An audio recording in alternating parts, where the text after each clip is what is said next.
ஓம் நம சிவாய. சிவாய நமக. அனைவருக்கும் என்னுடைய அன்பான வணக்கங்கள்.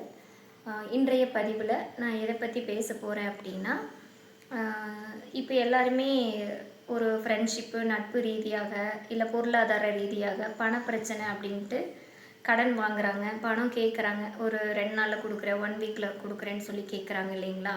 அதுக்கப்புறம் கடனாகவும் வாங்குகிறாங்க.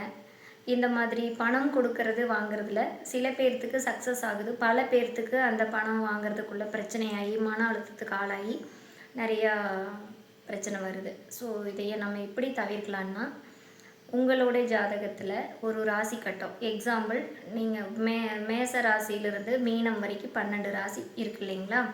அதில் உங்களோட ஜாதகத்தில் குருவும் சுக்கிரனும் எந்தெந்த ராசியில் இருக்குதுன்னு பாருங்கள். அதே மாதிரி பணம் கேட்குறவங்களோட ஜாதகத்தில் உங்களோட குரு சுக்கிரன் இருக்கிற ராசியில் அவங்க கட்டத்தில் ராகுவோ கேதுவோ இருந்துச்சு அப்படின்னா அவங்களுக்கு நீங்கள் பணம் கொடுக்கறத தவிர்க்கணும். இல்லை அப்படின்னு அதையும் மீறி கொடுத்தா அவங்க சொன்ன மாதிரி அந்த டைமுக்கு பணத்தை தரமாட்டாங்க. கேது இருந்துச்சுன்னா கோர்ட்டு கேஸு பிரச்சனைன்னு போய் அடிதடி பிரச்சனைகளை வரும். அதனால் ரொம்ப லாங் டேர்ம் இழுத்துட்டு போகும். ராகு இருந்துச்சுனாலுமே ரொம்ப மன உளைச்சலுக்கு ஆளாகி அவங்கக்கிட்ட பணமே வாங்க முடியாமல் அவங்க ஏமாற்றிடுவாங்க பணத்தை. ஸோ இந்த மாதிரி அமைப்பு ஜாதகப்படி நீங்கள் பார்த்து தெரிஞ்சுட்டு அதுக்கப்புறம் நீங்கள் பணம் கொடுக்குறீங்க அப்படின்னா இந்த மாதிரி பிரச்சனைகளை நீங்கள் தவிர்த்துக்கலாம்.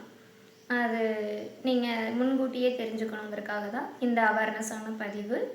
மீண்டும் அடுத்த பதிவில் உங்களை நான் வேறொரு பதிவில் சந்திக்கிறேன். நன்றி, வணக்கம்.